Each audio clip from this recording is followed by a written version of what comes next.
Putting together a commentary to the Geneva Conventions is complicated because one needs to have a breadth of authors who understand all the issues, and there are, I think, 647 different articles to cope with.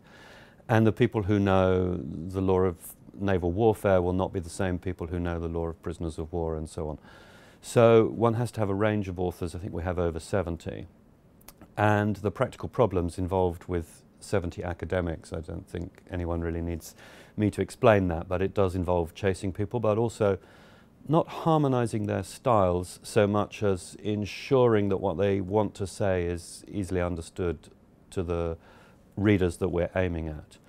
And what we've done, which is ambitious in this new commentary, is we've tried to include not only a humanitarian law perspective, but also a human rights perspective and an international criminal law perspective.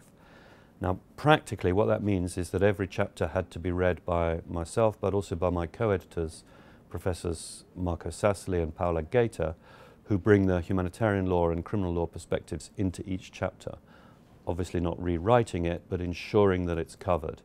So it is an ambitious project, and we're looking forward to seeing it published by OUP.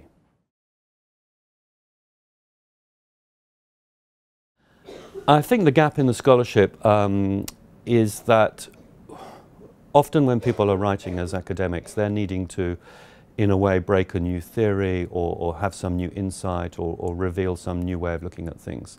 And not many people want to build their academic career just explaining what the Geneva Conventions mean and how they've been interpreted.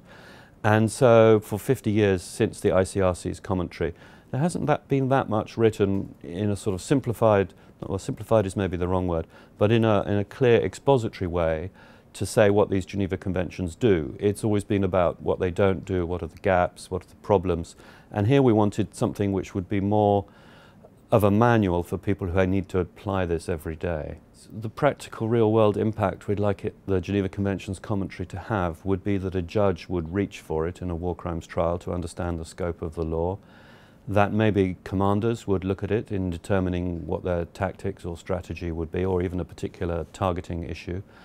And I suppose in the sort of most optimistic mood, I would hope that even the rebel groups might refer to it and change their behaviour, because obviously parts of the Geneva Conventions also apply to the rebel groups that a government might be fighting.